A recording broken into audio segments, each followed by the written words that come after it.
वर्चस्व सहज समजावे म्हणून हिंदी भाषेतून मराठी भाषेत रूपांतरित करण्यात आलेलं आहे.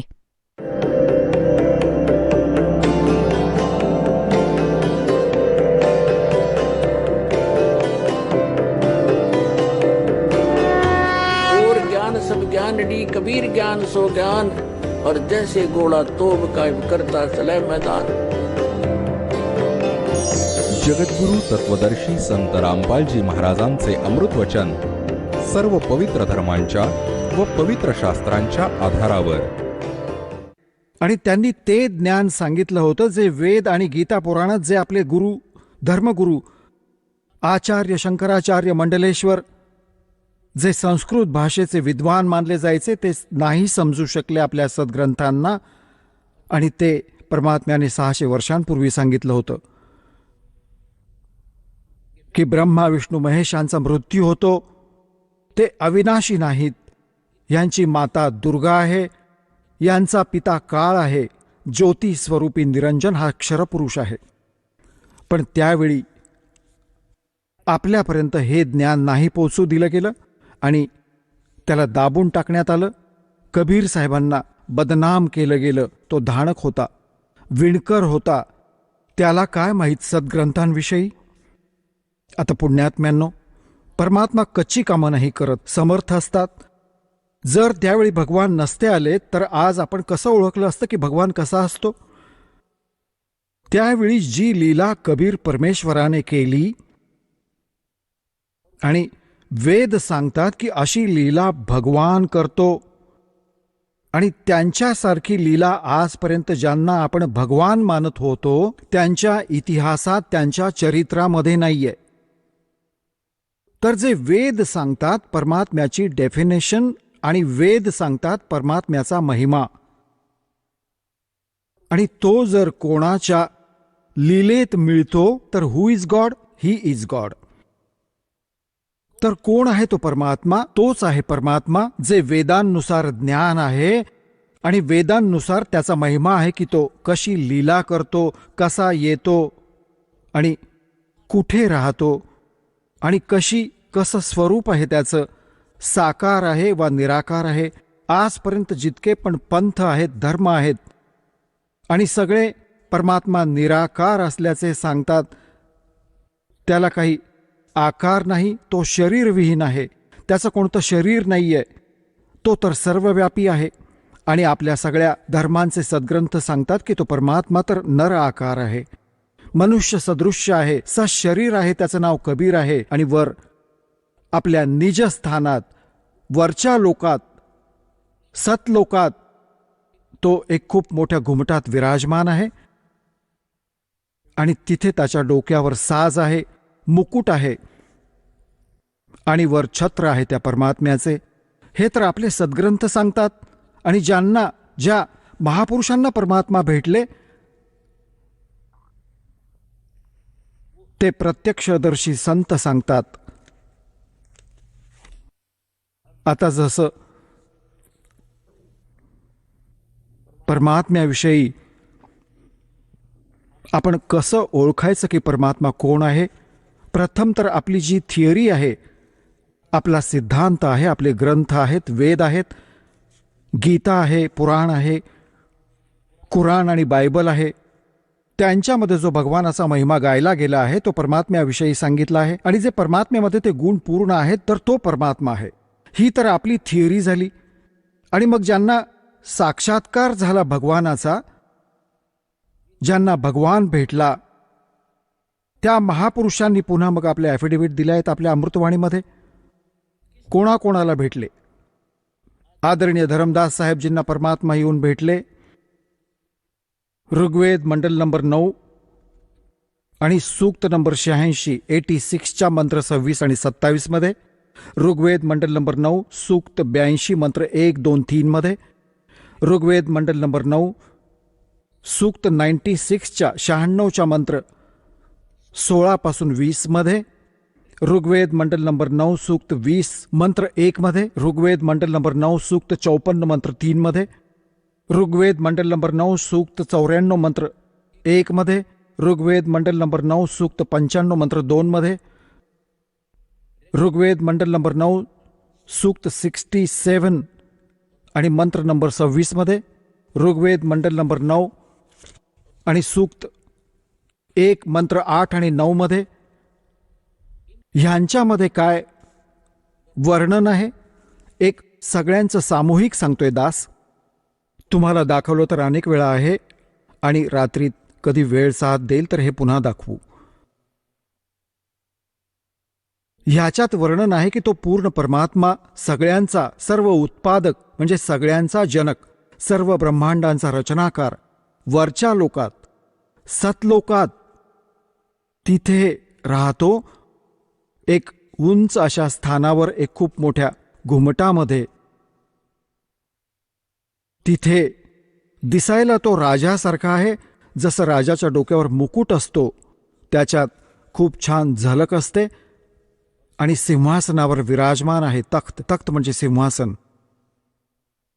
आणि तो परमात्मा इथे येतो, चांगल्या आत्म्यांना भेटतो, सशरीर येतो, विजेच्या अशा विद्युत गतीने येतो, शीघ्रगामी आहे तो.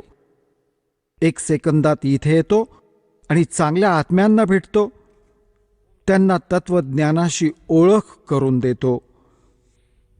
आणि तो परमात्मा आपल्या ज्ञानाला, स्वतः रचलेल्या सृष्टीला आणि यथार्थ भक्तिविधीला लोकोक्तींच्या माध्यमातून, दोह्यांच्या माध्यमातून म्हणजे पद्यभागात उच्चारण करून वरच्या स्वरात कुठेही उभा राहून वाणी बोलू लागत असे. आणि तो परमात्मा लोकोक्तींच्या माध्यमातून, दोह्यांच्या माध्यमातून, शब्दांच्या माध्यमातून आपलं ज्ञान देण्यामुळे एक प्रसिद्ध कवींमधूनही प्रसिद्ध कवी सुद्धा असतो, पण तो भगवान असतो. आणि कवींसारखं आचरण करतो, हिंडतो फिरतो, आपलं ज्ञान देत राहतो, चांगल्या आत्म्यांना भेटतो, त्यांना सत्संदेश देतो, स्वतःशी परिचित करून देतो. तो परमात्मा 3 प्रकारे आपलं पालन पोषण करतो, 3 स्थितीत. एका स्थितीत ते तिथे वर राहतात. जेव्हा परमात्मा सिंहासनावर विराजमान असतात तेव्हा त्यांच्या शरीराचा नूर जो आहे, प्रकाश आहे, तेज आहे, लाईट आहे, एका रोमात, रोम म्हणतात केसाला, एका रोमात कोटी सूर्य मिळवा कोटी चंद्रमा, इतकं तेज आहे त्या परमपित्याचं. त्या पूर्ण शरीराचं बघा किती असेल. मग तो परमात्मा इथे येतो, तो हलकं तेजपुंजाचं शरीर बनवतो. आपलं शरीर, आपल्या बॉडीला सरळ करतो, आपल्या रूपाला. जर तो ॲज इट इज तसाच प्रकाशयुक्त शरीरात इथे येईल तर आपली चरमदृष्टी नाही बघू शकत, आपण सूर्याकडे नाही बघू शकत. आणि तो कोटी सूर्य आणि कोटी चंद्रमा इतकं एक रोमकोपात प्रकाश आहे. म्हणून आपल्या शरीराला, रूपाला हलकं करून इथे येतात. ही दुसरी. आता जेव्हा इथे येतात तेव्हा 2 स्थितीत येतात. एक तर प्रत्येक युगात ते परमात्मा एक शिशुरूप धारण करून आणि जंगलात सरोवरावर उमललेल्या कमळाच्या फुलावर विराजमान होतात. हे प्रत्येक युगात ही लीला करतात. आणि ज्या कारणाने ते त्या कमळाच्या फुलावर येण्यामुळे नारायण म्हटले जातात. नार म्हणजे जल, आयण म्हणजे त्यात विराजमान होणारा. म्हणून तो परमात्मा नारायण आहे. आम्ही तर विष्णूजीला नारायण समजत होतो, शेष नागावर पहुडलेला समुद्रात. ही तर अशीच घडवलेली माया आहे. परमात्म्याने सारं काही रचलं आणि प्रत्येक युगात येऊन ही लीला करतो, ज्यामुळे ते नारायण सुद्धा म्हटले जातात. आता जसं भगवान म्हणतो, तर भगवान तर आपण यांना पण म्हणत होतो, ब्रह्मा, विष्णू आणि महेशाला.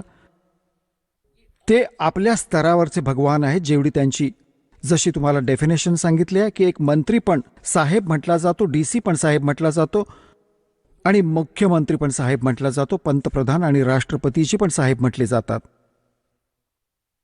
तर ह्या साहेबांमध्ये खूप फरक असतो. तर अशाच प्रकारे वास्तवात नारायण, वास्तवात साहेब कोण आहे? पंतप्रधान आणि राष्ट्रपतीजी, जे आपल्या देशाचे पूर्ण मालक आहेत, राष्ट्रपतीजी. तर अशाच प्रकारे अन्य पण साहेब आहेत. एक SDM पण साहेब म्हणवला जातो, तहसीलदाराला पण साहेब म्हणतात. तर असेच हे पण नारायण आहेत. विष्णूजी हा समुद्रावर पहुडला, शेष नागावर, शेष नागाच्या शय्येवर. पण वास्तवात नारायण कोण आहे हा अशासाठी नारायण शब्द प्रचलित झाला भगवानाच्या बाबत. प्रत्येक युगात तो येतो आणि अशा सरोवरात कमळाच्या फुलावर एक शिशुरूप धारण करून विराजमान होतात. तिथून त्यांना नवजात शिशुरूपात कोणी निस्संतान दाम्पत्य उचलून घेऊन जातात आणि परमात्म्याची ती पालन पोषणाची लीला कुमारी गायींद्वारे होते. कुमारी गायींद्वारे होते. परमात्मा कबीर साहेब प्रत्येक युगात येतात आणि ते त्यांची पालन पोषणाची लीला असतेच अशी. आता 600 वर्षांपूर्वी जेव्हा सत्ययुग कलियुगात परमात्मा आले तर 25 दिवस ते एका लहरताला तलावात कमळाच्या फुलावर येऊन विराजमान झाले होते.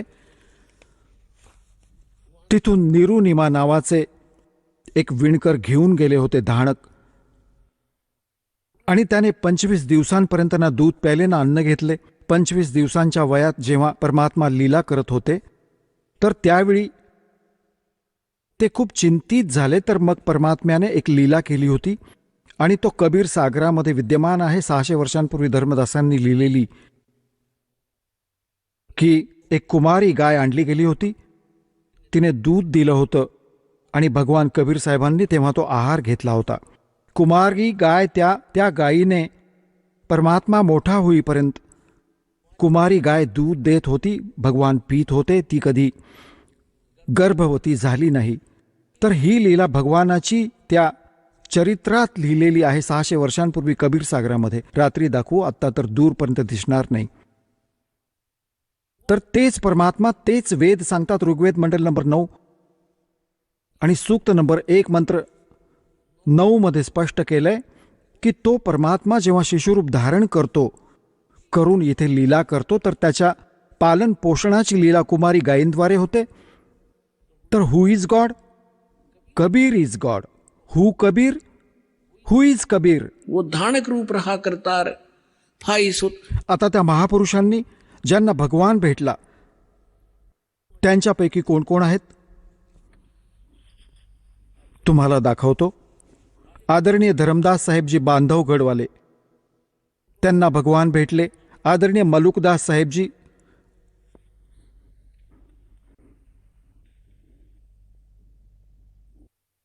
आदरणीय नानक साहेबजी, आदरणीय दादू साहेबजी, आदरणीय गरीबदास साहेबजी, गाव छुटानी, जिल्हा झज्जर, हरियाणा वाले. आदरणीय घिसादास साहेबजी, गाव खेकड़ा, जिल्हा बागपुर, यूपी वाले. आदरणीय स्वामी रामानंद जी, काशी नगर वाले. आता तुम्हाला थोडंसं या महापुरुषांनी जी पण परमात्म्याविषयी माहिती दिली आहे ती सांगतो. पुण्यात्म्यांनो, परमात्म्याच्या महिम्याचे गुणगान करणे आणि ऐकणे, श्रवण करणे, पण खऱ्या अंतःकरणाने, खऱ्या आत्मीयतेने, मग तो आपल्यावर परिणाम करतो. आदरणीय धरमदास साहेबजींना परमात्मा भेटले आणि जसं की वेदात सांगितले की परमात्मा सत वर राहतात, तिथून गती करून येतात, चांगल्या आत्म्यांना भेटतात, सशरीर येतात, सशरीर निघून जातात. ज्यावेळी परमात्मा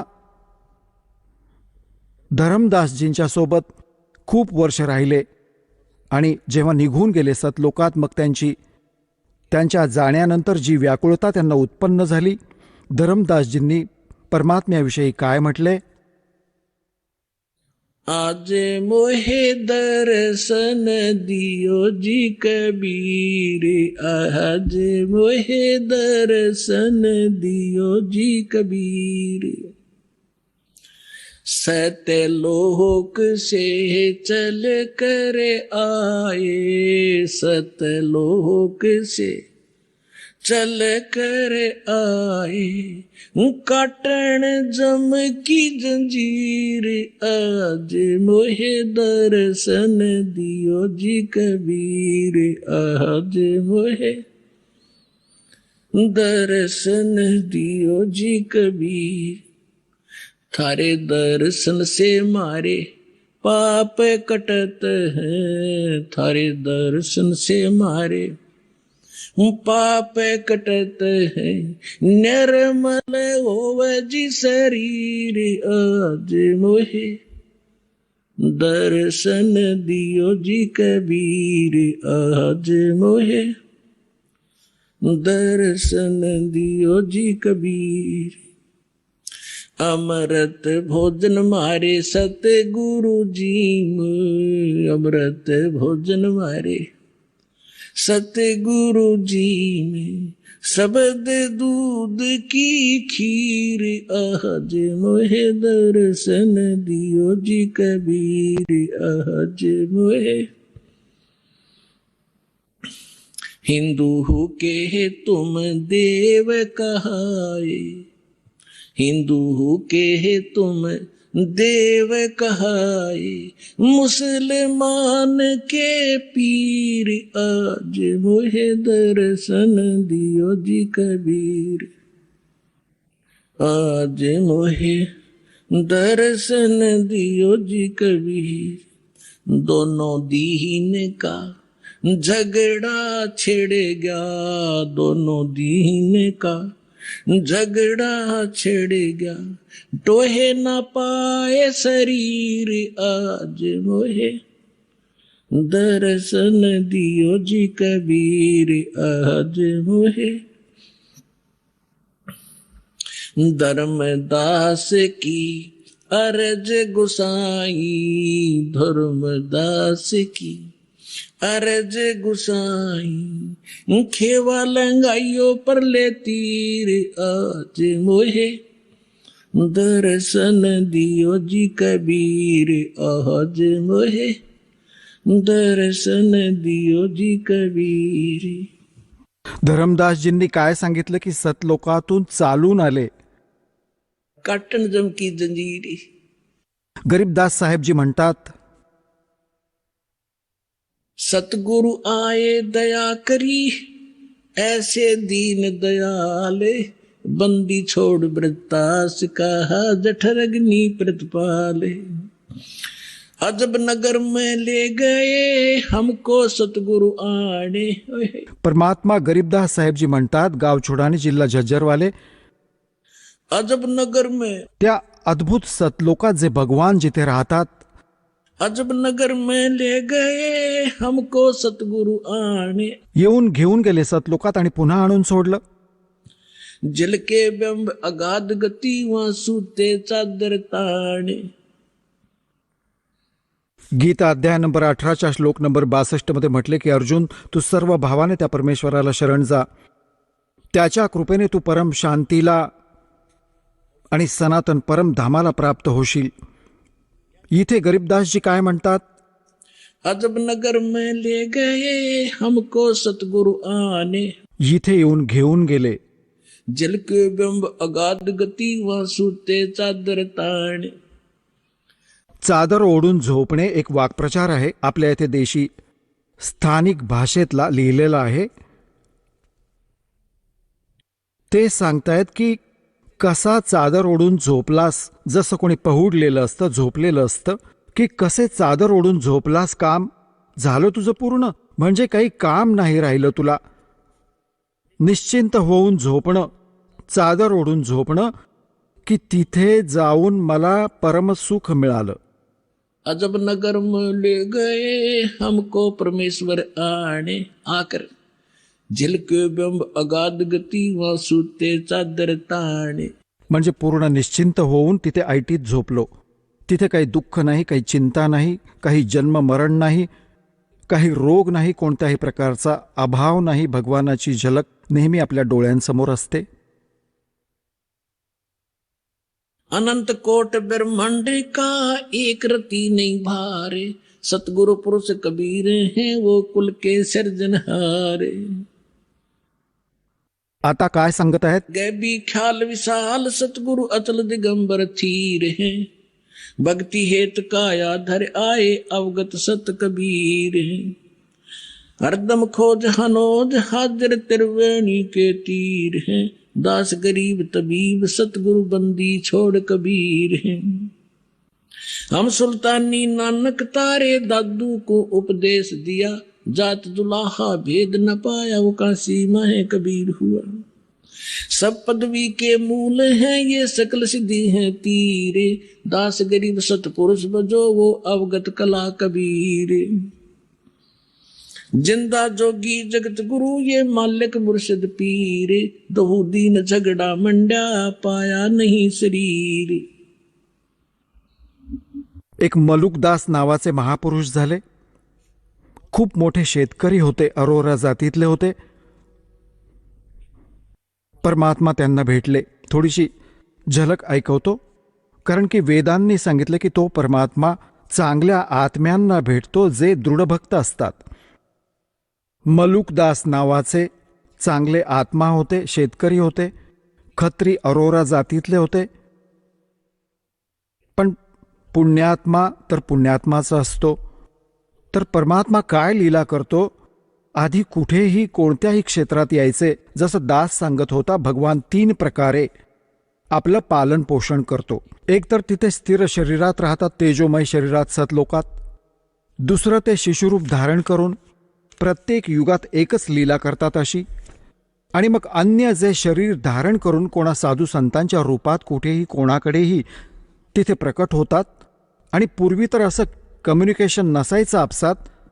100-50 किलोमीटर दूर कोणी बसून राहिलं, 10 दिवस 1 महिना पत्ता नाही लागायचं की तिथं कोण राहतंय. असं त्यावेळी परमात्मा कुठेही प्रकट व्हायचे आणि तिथे राहायचे 1-2 वर्ष, 4 वर्ष, 10 वर्ष. आणि आपलं नावगाव सांगायचे नाही. आपण हे ऐकायचो की एक साधू आला होता, त्याने नावगाव नाही सांगितलं, पण फार पोहोचलेला होता आणि त्याचा महिमा गायला जायचा. परंतु हे नाही कळायचं की तो कोण होता, कुठून आला होता, कारण तो सांगायचा नाही. तर असं परमात्मा एका ठिकाणी राहायचे, आश्रम बनवून छोटासा. आणि तिथून मग त्यांचे भक्त गावात नगरात व्हायचे. एका गावात 4-5 घरं होती, 5-6. तर भगवान तिथे जायचे. गावागावात नगरात आपली अमृतवाणी ऐकवायचे, बोलून बोलून जशी लीला भगवान करत असत. तर मलुकदासाच्या गावात 4-5-6 भक्त परिवार होते. तर गुरुजी तिथे गेले सत्संग करायला. तर सगळ्यांनी प्रार्थना केली, आज आमच्याकडे करा, उद्या आमच्या घरी करा, आमच्या घरी चरण ठेवा. आता गुरुजी येणार म्हटल्यावर उत्तम भोजन बनवलं जायचं. तर पहिल्या दिवशी एका घरात सत्संग केला, उत्तम खिरीचं जेवण, हलवा बनवला होता. पुढच्या दिवशी दुसऱ्याच्या घरात, त्यानंतर तिसऱ्याच्या घरात. मग आसपासचे लोक ह्या ज्ञानाशी परिचित ना होऊन विरोधक बनायचे आणि जगत आणि भक्ताच्या विचारात मतभेद झाल्याने एक दुसऱ्याच्या विरोधी हे स्वाभाविकपणे व्हायचे. कारण की ज्या क्रिया भक्तांच्या असतात त्या जगतच्या नसतात आणि जगतला त्या आवडत नाहीत आणि भक्तांसाठी त्याच फायनल असतात. त्यानेच त्यांचं कल्याण होतं. त्यामुळेच त्या गावातला चौधरी होता, 800-900 बिघा जमीन होती त्याची, मलुकदासाची. तर त्या मलुकदासाकडे जाऊन आधी तर चौधरी मुलुकसिंग होता तो. मुलुकदास का म्हणायचे त्याला, मुलुकदास तर नंतर बनवला भगवानाने त्याला. आता चौधरी मुलुकसिंग अरोराजींकडे गावातील काही व्यक्ती गेले की असं असं गावात एक ठग आलाय आणि लुटतोय, चांगलं चुंगलं खातोय, खीर खांडेचं जेवण करतो आणि हा आपलं बिघडवतोय सारा खेळ, सारं गणित.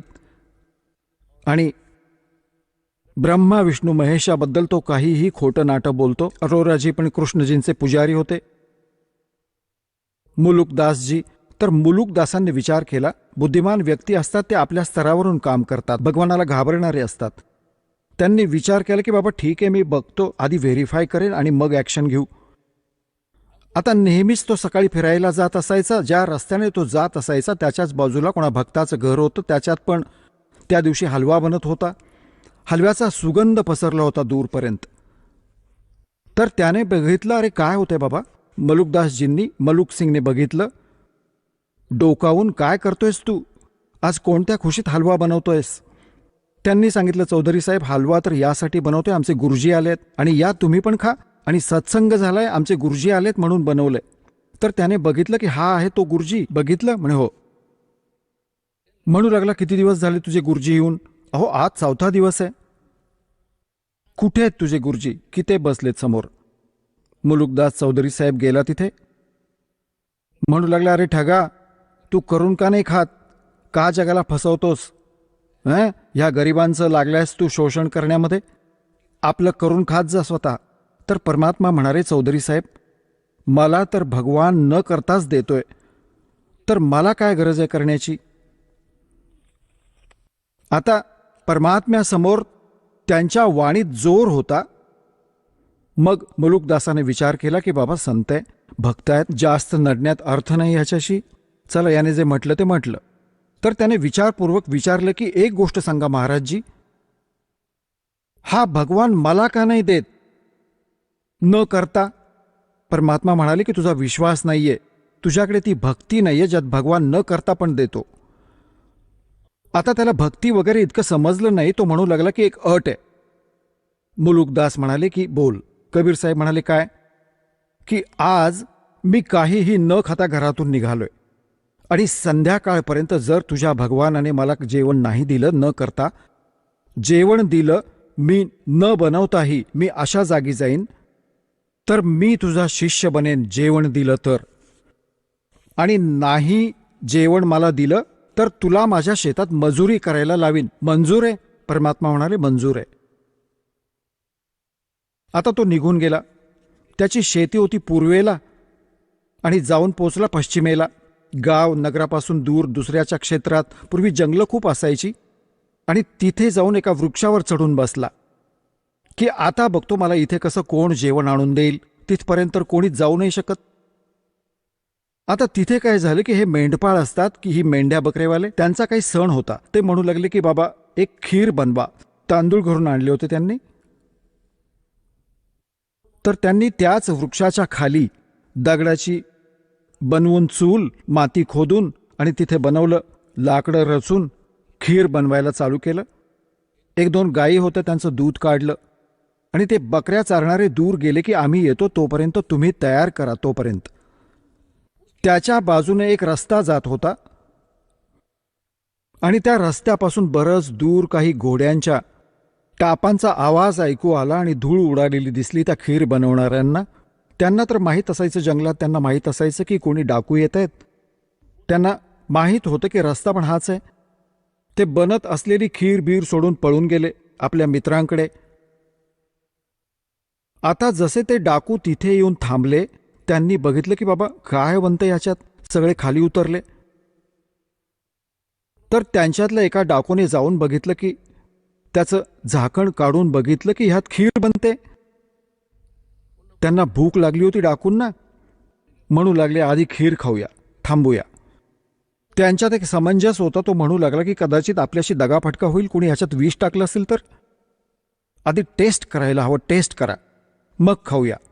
मग टेस्ट करण्यासाठी कुठे पशुपक्षी बघू लागले, ह्यातलं काही त्याला खाऊ घालूया. तर त्यांनी म्हटलं की बनवणारे कुठे गेले, इथेच लपले असतील बघा, त्यांनाच देऊ आधी. इकडे तिकडे बघितलं, कोणी नाही दिसलं. मग वर बघितलं तर मुलुकदास बसलाय वर, चौधरी साहेब.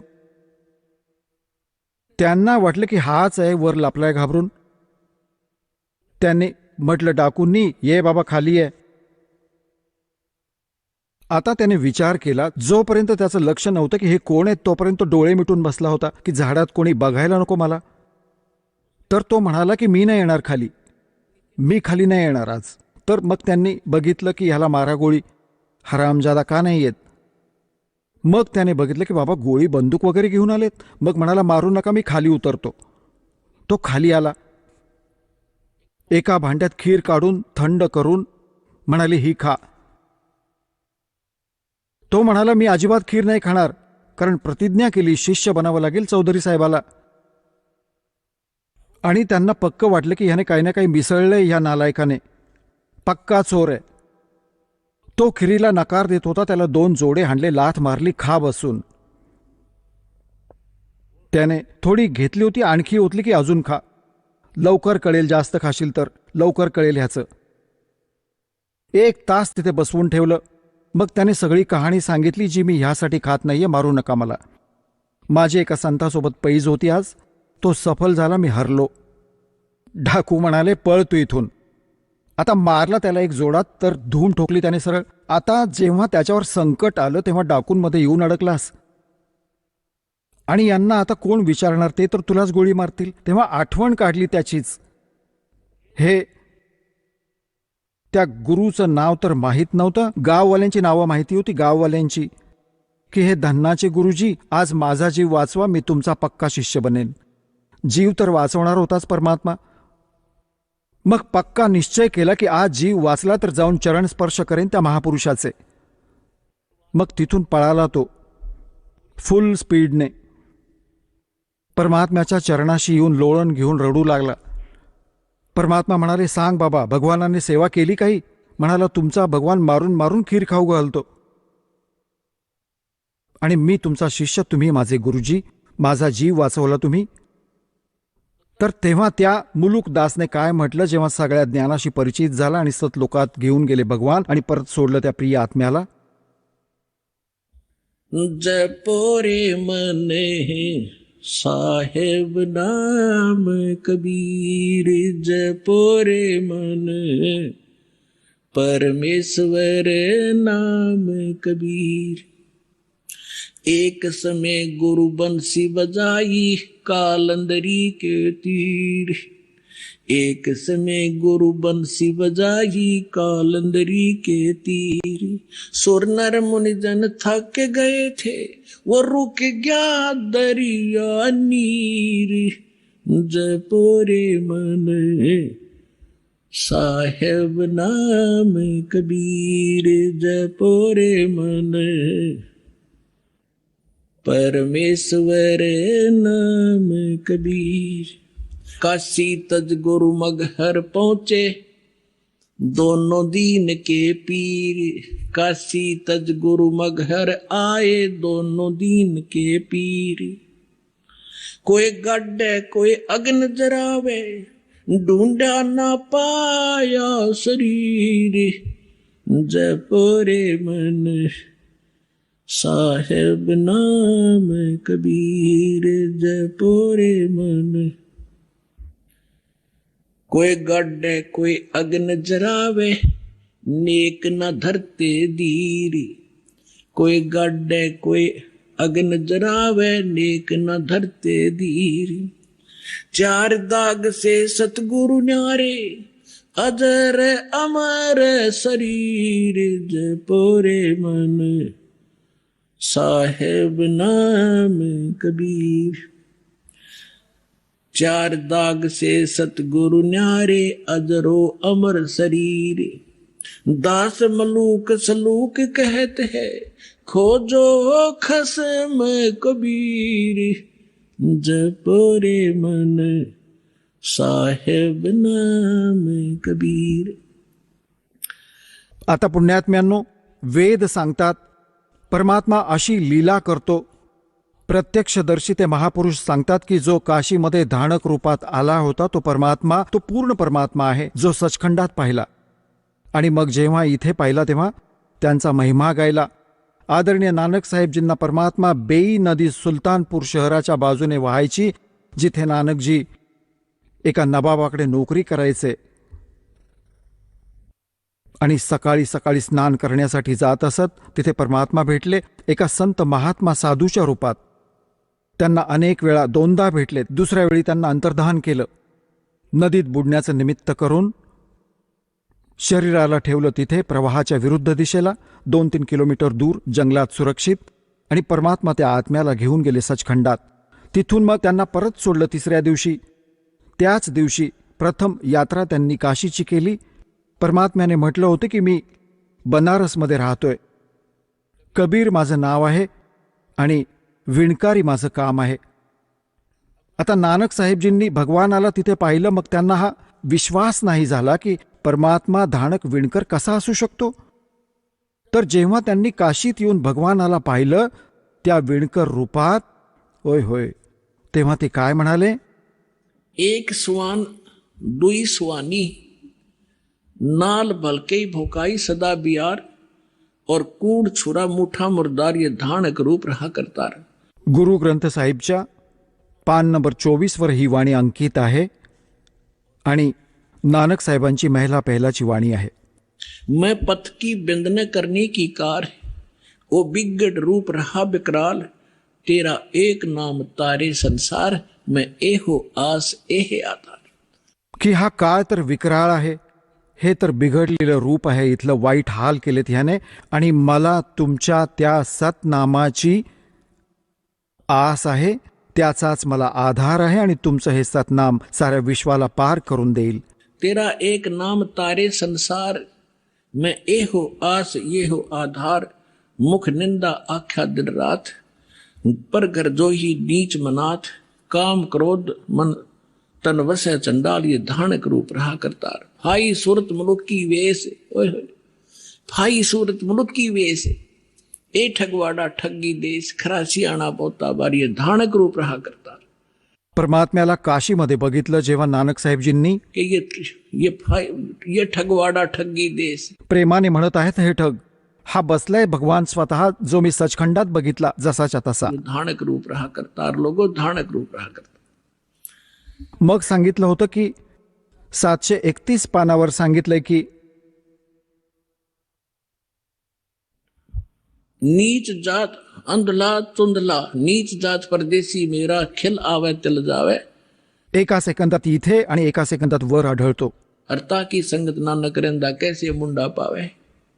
721 पानावर गुरु ग्रंथ साहिब मध्ये लिहिलंय की एक अर्ज गुप्तम पेश तो दर कून करतार, हक्का कबीर करीम तू बे ए परवरदिगार. की हे सत कबीर, हक्का कबीर, बेऐब पर्वतदिगार, तू सच्चा करतार आहेस, साऱ्या सृष्टीचा रचनहार तूच आहेस. तर अशा प्रकारे या महापुरुषांनी परमात्म्याला मिळवलं. आणि जसं आदरणीय दादू साहेबजींना जेव्हा परमात्मा भेटला वयाच्या 7व्या वर्षी, बालक होते छोटेसे दादूजी, परमात्मा त्यांना सचखंडात घेऊन गेले. 3 दिवस 3 रात्री बेशुद्ध पडले होते, कोमात होते दादूजी. सगळा हाहाकार माजला, नातेवाईक एकत्र जमा झाले, सर्व वैद्यांना मांत्रिकांना बोलावलं, दाखवलं, काही झालं नाही. जेव्हा 3ऱ्या दिवशी परमात्म्याने तो आत्मा परत पाठवला, त्यानंतर ते उठले आणि बघितलं हाहाकार माजला होता. तसं तर स्वप्नही मानलं असतं. जेव्हा बघितलं, ओहो हो, मी तर भगवानासोबत गेलो होतो, मी तर परमात्म्यासोबत गेलो होतो. आणि 3 दिवसांपर्यंत तिथे पाहिले, आणि असं असं जसं रस्त्यात ज्या अडचणी येतात त्या पण दिसल्या दादूजींना. मग काय सांगितलंय, जिन मुझको निज नाम दिया, सोए सतगुरु हमारे, दादू दूसरा कोई नहीं, वो कबीर सिरजनहारे.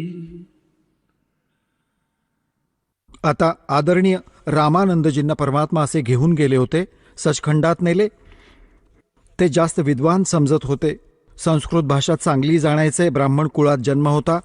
1400 ऋषी बनवले होते, जे त्यांच्याकडून प्राप्त ज्ञानाचा पुढे जनतेपर्यंत प्रचार करत असत. आणि खूप मोठा बोलबाला होता. 104 वर्षांचे वृद्ध झालेले होते रामानंदजी जेव्हा परमात्मा कलियुगात काशीत आले होते. ते लीलामय वयात 5 वर्षांचे लीलामय वय होते भगवानांचे, म्हणजे 99 वर्षांचं अंतर होतं. परमात्मा 5 वर्षांचे आणि रामानंद 104 वर्षांचे. महर्षी, विद्वान, कंठस्थ पाठ केले होते 4ही वेदांच्या मंत्रांना, गीतेला, पुराणांना, आणि अगदी ओघवत संस्कृत बोलत असत.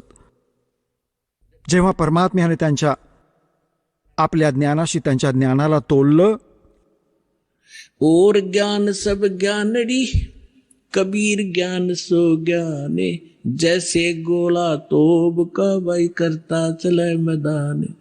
रामानंदजी विष्णूचे उपासक होते आणि गीताजींचा अध्याय करायचे, एकादशीचं व्रत करायचे.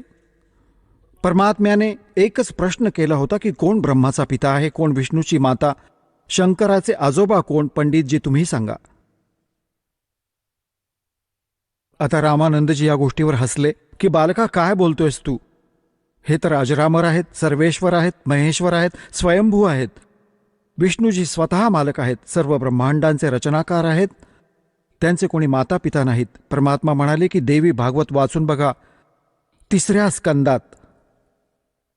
आता त्यांना कंठस्थ पाठ होतं. रामानंद परमात्म्याने सगळं सांगितलं, लगेच समजलं की असंच लिहिलंय. आणि उघडून बघितलं.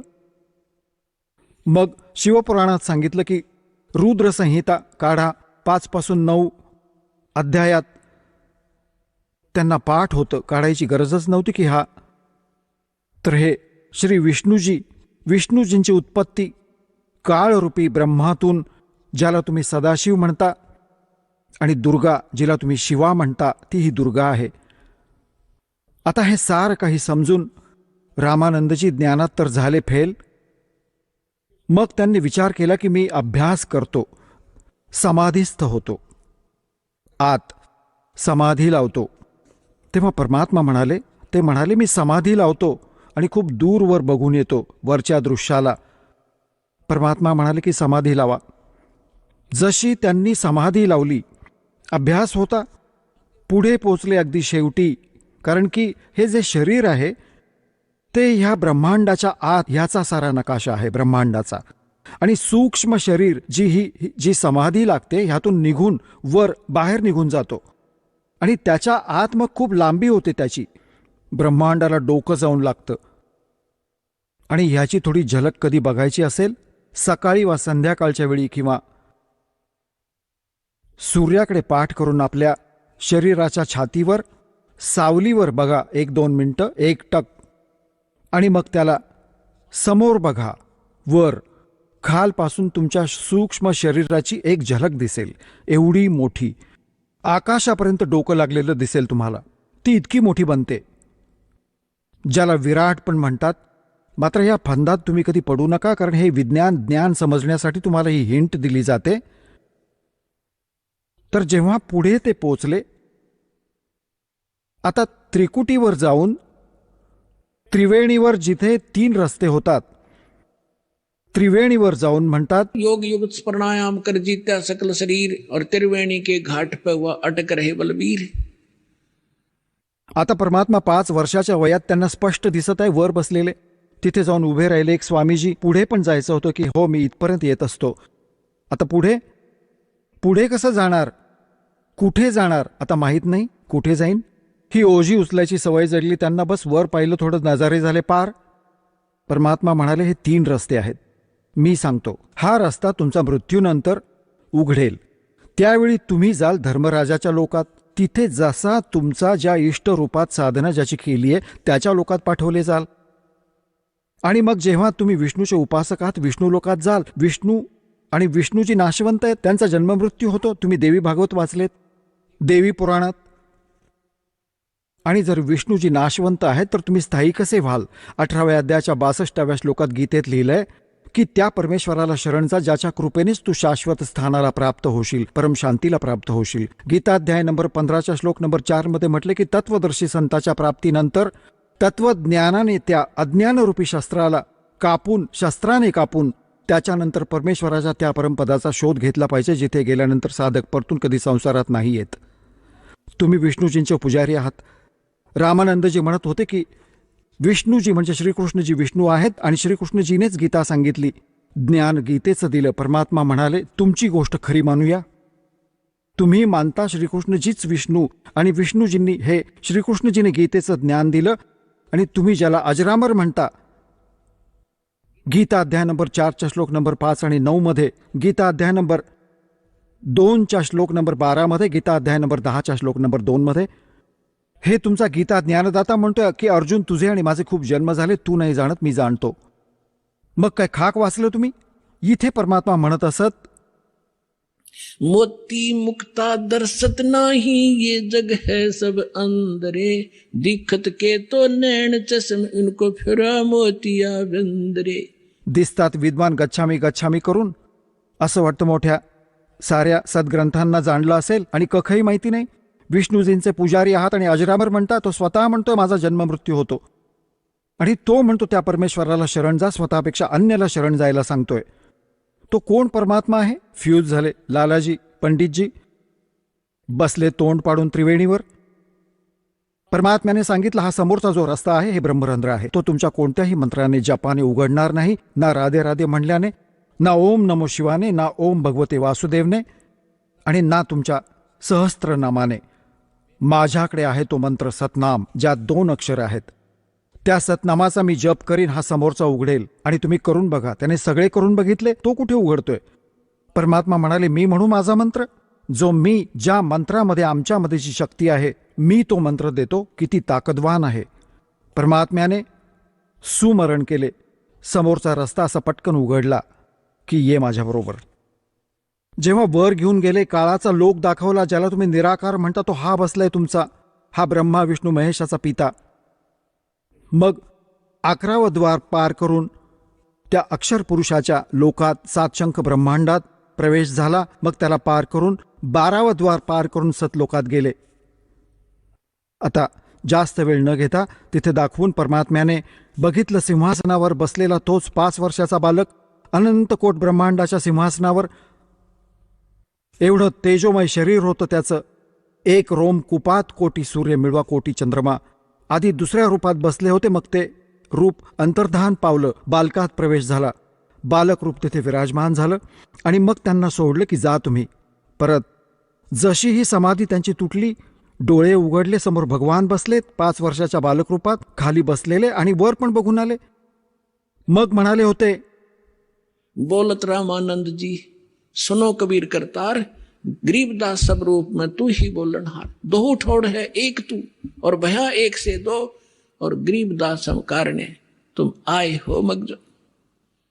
तर परमात्मा कोण आहे, कसा आहे, कुठे राहतो, त्याला प्राप्त करण्याचा विधी काय आहे, इतकंच, एवढंच अध्यात्म ज्ञान आहे हे.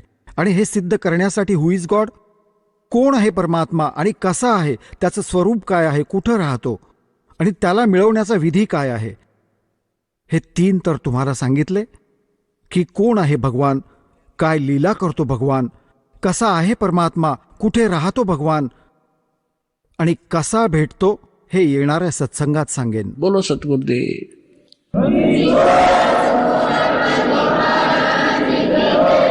चला आता आपण त्या श्रद्धाळूंचे अनुभव जाणून घेऊयात, ज्यांनी जगद्गुरू तत्वदर्शी संत रामपालजी महाराजांकडून दीक्षा प्राप्त केलेली आहे, तसेच त्यांच्याद्वारा सांगितलेल्या भक्ती मार्गावर चालत आहेत.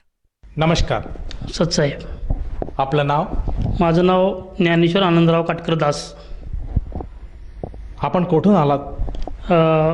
तालुका फलटण, जिल्हा सातारा, महाराष्ट्र इथून. आपला व्यवसाय काय आहे? माझा व्यवसाय पेंटिंगचा आहे. संत रामपालजी महाराजांची गुरुदीक्षा आपण कधी घेतली? 2015मध्ये 9व्या महिन्यामध्ये. संत रामपालजी महाराजांची गुरुदीक्षा घेण्या अगोदर आपण व आपला परिवार कोणती भक्ती साधना करत होतात?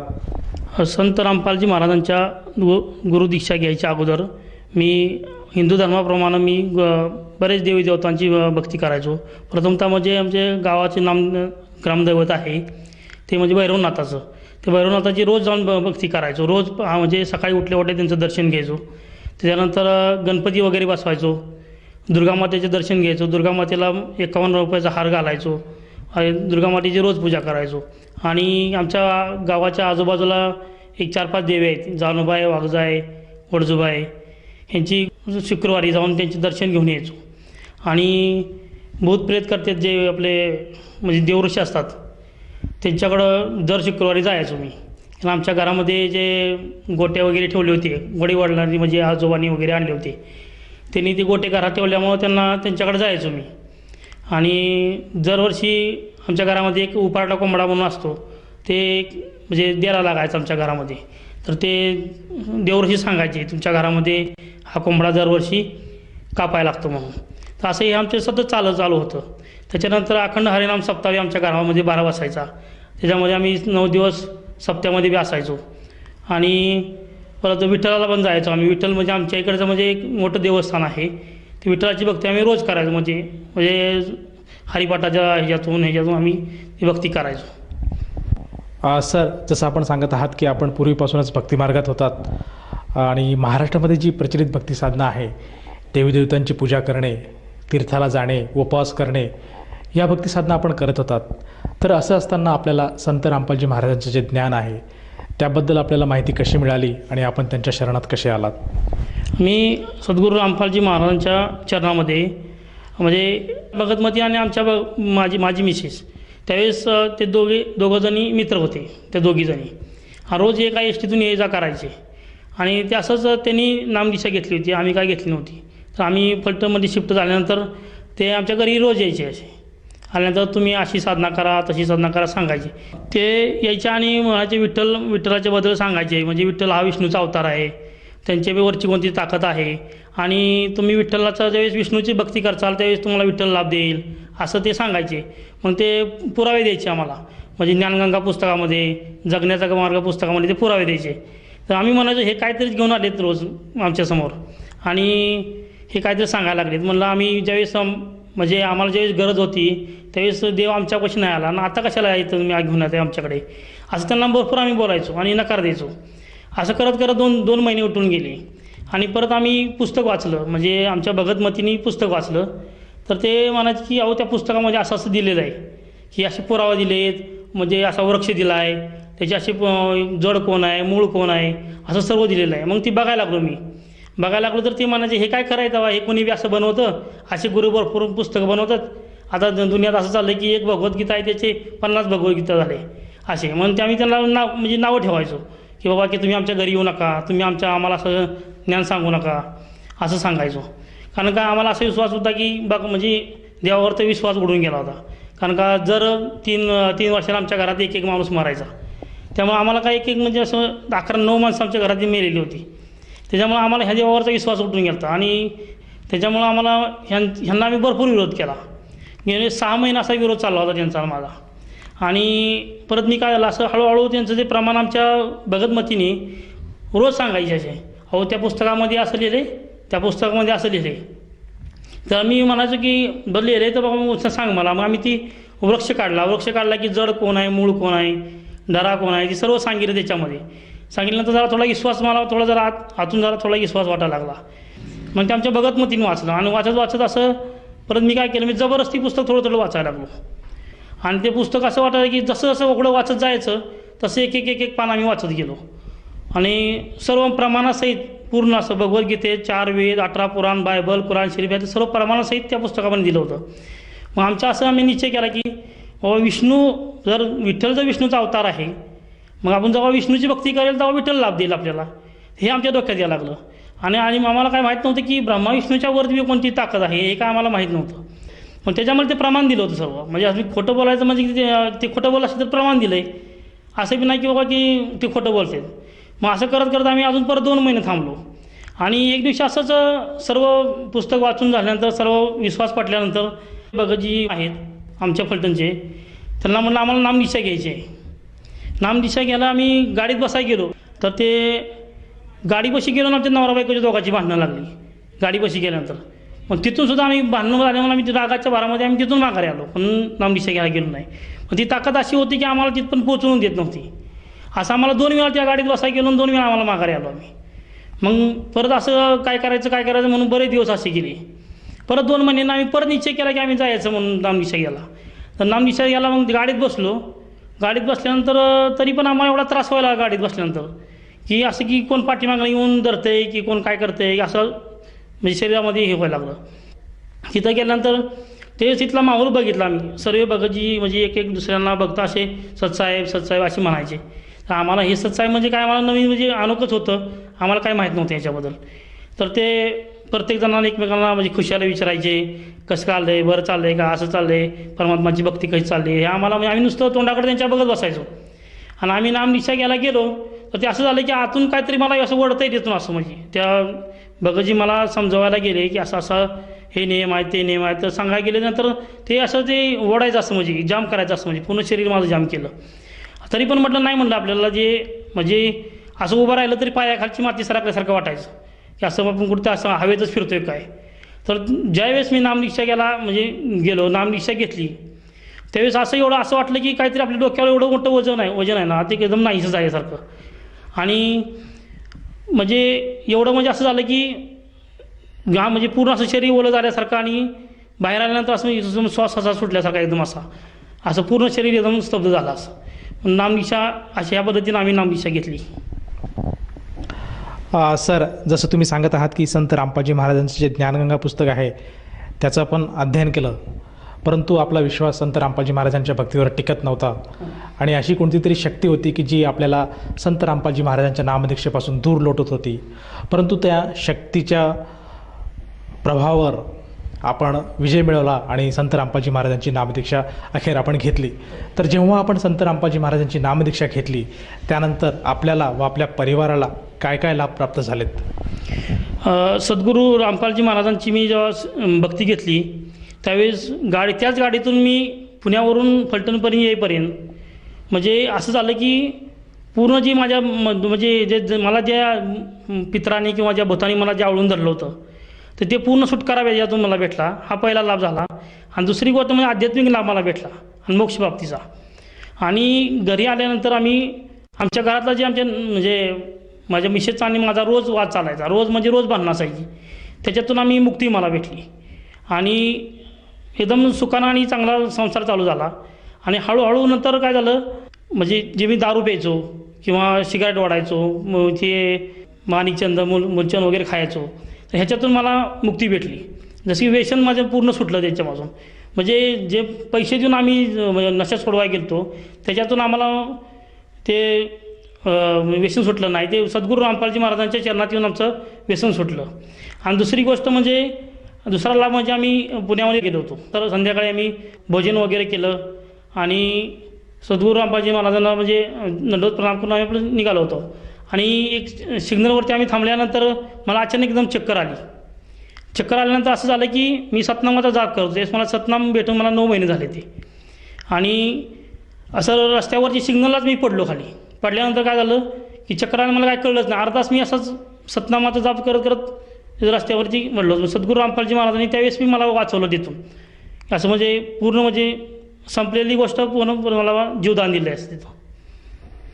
आणि तिसरा लाभ म्हणजे असं की मी गाडी चालवत होतो. माझ्या घरी तिथून माझ्या फलटणवरून माझं घर आहे 50 किलोमीटर. म्हणजे माझ्या शेतीत जाऊन परत माघारी येत असताना एका एस टीवाल्याने मला पाठीमागून असं फरफडत घेऊन चालला होता.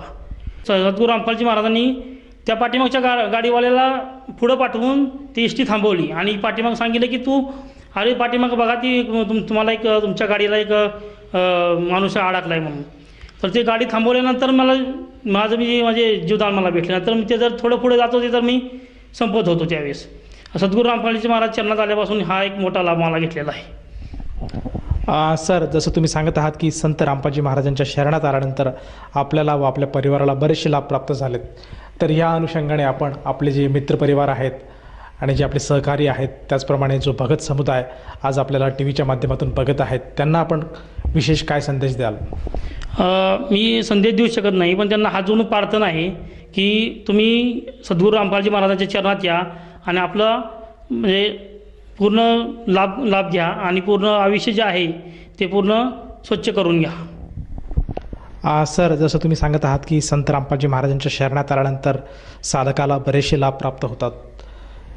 तर या अनुषंगाने जर एखादा साधक किंवा एक व्यक्ती संत रामपालजी महाराजांची नामदीक्षा घेऊ इच्छित असेल तर त्या व्यक्तीला संत रामपालजी महाराजांची नामदीक्षा कशी मिळेल?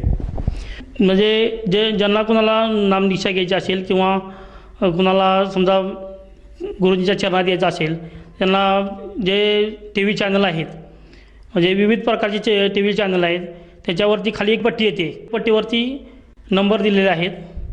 त्याच्यावरती नंबर घ्या आणि फोन करा आणि त्याच्यावरती तुम्हाला नामदीक्षा फ्री आणि निःशुल्क भेटेल. धन्यवाद. सतसाहेब.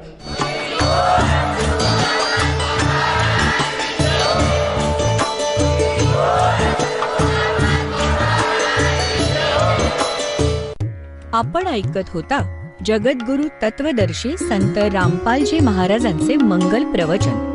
निःशुल्क नामदीक्षा प्राप्त करण्यासाठी आणि अधिक माहितीसाठी संपर्क करा 7030303951 7030303952. आमची वेबसाईट आहे www.jagadgururampalji.org. सर्व पवित्र धर्मांच्या व पवित्र शास्त्रांवर आधारित प्रमाणित अनमोल पुस्तक ज्ञानगंगा किंवा जगण्याचा मार्ग यापैकी कोणतेही एक पुस्तक निःशुल्क मागवण्यासाठी आम्हाला आपले पूर्ण नाव, पूर्ण पत्ता, पिनकोड सहित आणि फोन नंबर लिहून 7030303951 7030303952 नंबरवर SMS करू शकता किंवा आम्हाला 70303030